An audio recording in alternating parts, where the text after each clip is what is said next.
Assalamualaikum warahmatullahi wabarakatuh. Nama Dwi Nur Rahmawati, jurusan Teknik Komputer, mata kuliah Jaringan Nirkabel. Di sini saya akan membaca isi review jurnal yang berjudul Perancangan Jaringan Nirkabel untuk Infrastruktur Monitoring Deformasi Bendungan Sermo.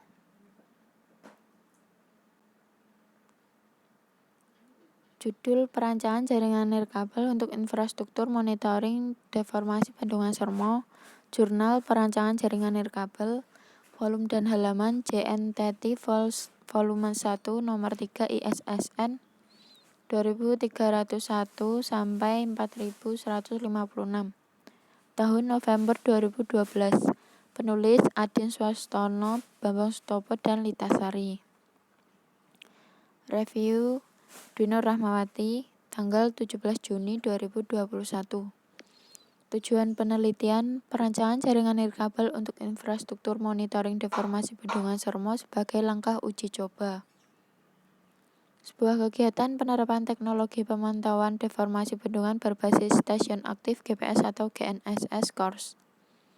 Global Positioning System atau Global Navigation Satellite System, Continuously Operating Reference Station, akan diimplementasikan di Bendungan Sermo. Subjek penelitian Bendungan Sermo. Metode penelitian: pertama, menyiapkan peralatan dan bahan. Kedua, analisis penempatan peralatan dan perarahan komunikasi data nirkabel. Ketiga, proses setting alat. Keempat, proses monitoring. Hasil penelitian: implementasi peralatan di lapangan telah berhasil dilakukan menggunakan data koordinat dan perarahan secara keseluruhan. Sistem monitoring deformasi Bendungan Sermo telah berhasil dikoneksikan dan dioperasikan. Pengujian koneksi dengan ICMP didapatkan bahwa semua link sudah terkoneksi dengan baik dan round trip delay maksimum adalah 22 ms dan rata-rata 19,2 ms. Pengujian throughput dilakukan menggunakan perangkat lunak JPERF pada koneksi nirkabel antara DMU dengan FTUGM. Didapatkan nilai throughput rata-rata 2,22 Mbit per second.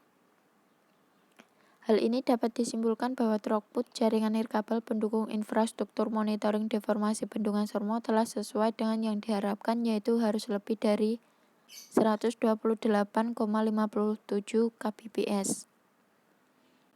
Kekuatan penelitian, alur atau proses pengujian dijelaskan lebih lengkap dan tahapan-tahapan yang dilakukan, mulai dari teknik pengumpulan data hingga ke tahap hasil yang diperoleh dilakukan secara teratur. Metode penelitian lengkap, menjelaskan peralatan sangat lengkap dengan spesifik. Kelemahan penelitian, penulis kurang lengkap dalam penggunaan teori dan banyak menggunakan kata singkatan. Kesimpulan, topologi jaringan komunikasi data nirkabel untuk mendukung infrastruktur monitoring deformasi Bendungan Sermo telah berhasil dibuat dan diimplementasikan, serta sistem monitoring deformasi Bendungan Sermo sudah dapat beroperasi menggunakan jaringan komunikasi data nirkabel tersebut. Peralatan komunikasi data nirkabel yang ada dapat dimanfaatkan seluruhnya untuk membentuk local area network, mendukung peralatan monitoring deformasi bendungan yang digunakan dengan kemampuan bandwidth 2,22 Mbps melebihi dari yang dipersyaratkan, yaitu minimal 128,7 kbps. Review jurnal yang kedua, judul Perancangan dan Analisis Keamanan Jaringan Nirkabel Menggunakan Wireless Intrusion Detection System. Jurnal E-Jurnal Teknik Elektro dan Komputer, volume dan halaman volume 5 nomor 7 ISSN 2301 sampai 8402. Tahun 2015. Penulis Randy Mentang, Alicia AE, Shinsu STMT, Xaverius BN, dan Najwan STMT. Review Dwi Nur Rahmawati, tanggal 17 Juni 2021. Tujuan penelitian akan dibangun sistem IDS di mana lingkup pembahasan mengenai jaringan sehingga metode atau model pengembangan sistem yang digunakan dalam penelitian ini adalah SPDLC. Security Policy Development Life Cycle. Subjek penelitian sistem keamanan jaringan menggunakan Wireless Intrusion Detection System. Metode penelitian yang pertama analisis, kedua identifikasi di mana ada identifikasi spesifikasi sistem, identifikasi software, identifikasi hardware, identifikasi serangan. Yang ketiga perancangan, yaitu perancangan topologi jaringan, perancangan sistem. Keempat implementasi topologi jaringan, implementasi mesin sensor. Kelima, pengujian komponen, pengujian fungsionalitas interkoneksi, pengujian pendeteksian, pengujian penanganan. Keenam, perbaikan dan pemeliharaan sistem.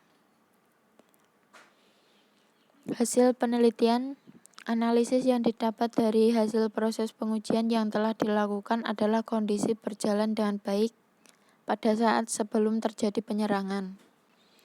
Kemudian terjadi gangguan saat serangan dilakukan yang membuat pendeteksian menampilkan informasi dan rincian data dari penyerang. Kemudian berhasil dilakukan penanganan dengan kondisi yang diperlukan sehingga semua serangan berhasil diblokir dengan baik. Kekuatan penelitian, penulis menggunakan referensi jurnal yang cukup banyak dan mendetail. Penggunaan teori dan referensi yang sangat gamblang sehingga sangat mudah dipahami secara runtut. Kelemahan penelitian, penulis kurang lengkap dalam menyimpulkan keseluruhan isi dari jurnal ini dan penggunaan screenshot gambar blur atau kurang jelas. Kesimpulan, setelah melakukan berbagai proses dalam penerapan IDS, terdapat kemudahan dalam penerapannya. Hasil yang diperoleh dari penerapan IDS ini yaitu suatu jaringan komputer dapat dipantau hanya melalui sebuah mesin atau komputer yang bertindak sebagai sensor dalam jaringan tersebut dan dapat melihat semua kejadian yang sedang terjadi di dalamnya. Review jurnal yang ketiga, judul Membangun Jaringan Nirkabel atau Hotspot Area dan Manajemen Hotspot dengan Antarmedia Hotspot Manager sebagai sarana komersial berbasis Wi-Fi. Jurnal Ilmu Komputer, volume dan halaman volume 10 nomor 2, tahun September 2014. Penulis Kartini dan Willy Adiansyah. Review Dwi Nur Rahmawati tanggal 17 Juni 2021. Tujuan penelitian yang pertama mempelajari jaringan komputer dan WLAN. Kedua, membangun bisnis hotspot area. Ketiga, ingin mengetahui cara mengatasi masalah pemborosan bandwidth dalam transfer file. Keempat, mempelajari penyebab kegagalan transfer file. Subjek penelitian, sistem manajemen hotspot. Metode penelitian membangun jaringan nirkabel hotspot area ini menggunakan metode terstruktur dan beberapa tahapan atau metode. Yang pertama, studi pustaka dengan mempelajari dan mengumpulkan berbagai referensi buku, jurnal, artikel, dan situs web maupun modul-modul mengajar. Kedua, analisis temuan informasi dan data studi pustaka. Ketiga, perancangan pembuatan diagram topologi jaringan dan diagram alur autentifikasi login user dengan alat bantu pemodelan seperti Microsoft Office, Visio, dan evaluasi. Hasil dari penelitian, hasil uji coba jaringan nirkabel hotspot area berbasis Wi-Fi untuk konektivitas cukup efisien dan praktis.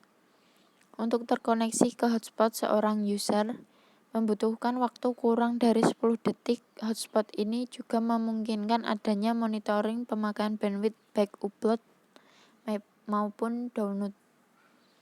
Kekuatan penelitian, alur atau proses pengujian dijelaskan lebih lengkap dan tahapan-tahapan yang dilakukan mulai dari teknik pengumpulan data hingga ke tahap hasil yang diperoleh dilakukan secara teratur. Penulis menggunakan referensi jurnal yang cukup banyak dan mendetail. Penggunaan teori dan referensi yang sangat gamblang sehingga sangat mudah dipahami secara runtut. Teori dan model analisis yang digunakan tepat. Analisis sangat rinci dan mudah dipahami. Kelemahan penelitian, penulis kurang lengkap dalam menyimpulkan keseluruhan isi dari jurnal, dan terlalu banyak proses yang harus dilakukan. Kesimpulan, rancangan sebuah jaringan yang memiliki mobilitas tinggi dan penghematan bandwidth yang sering digunakan untuk transfer file yang telah diatasi oleh aplikasi transfer file. Tugas kedua, saya membuat artikel mengambil dari salah satu jurnal yang berjudul Membangun Jaringan Nirkabel Hotspot Area dan Manajemen Hotspot dengan Antarmedia Hotspot Manager sebagai sarana komersial berbasis Wi-Fi. Jaringan wireless ini memiliki prinsip dasar sama dengan jaringan konvensional yang menggunakan kabel. Bedanya terletak pada media pengantar datanya. Jika pada jaringan konvensional menggunakan kabel sebagai media pengantar data antar komputer, pada jaringan wireless proses penyampaian data dilakukan melalui udara dengan memanfaatkan gelombang elektromagnetik. Sehubungan dengan luasnya dunia pengetahuan mengenai teknologi jaringan ini, maka penulis hanya membahas pada teknologi wireless yang digunakan pada tipe Wireless Local Area Network atau WLAN. Wireless atau Wireless Network merupakan sekumpulan perangkat elektronik yang saling terhubung antara satu dengan lainnya, sehingga terbentuk sebuah jaringan komunikasi data dengan menggunakan media udara atau gelombang sebagai jalur lintas datanya. Jika LAN masih menggunakan kabel sebagai media lintas data, sedangkan wireless menggunakan media gelombang radio atau udara. Penerapan dari aplikasi wireless network ini antara lain adalah jaringan nirkabel di perusahaan atau mobile communication seperti handphone dan HT. Pembahasan teknologi jaringan nirkabel. Yang pertama, Wireless Personal Area Network.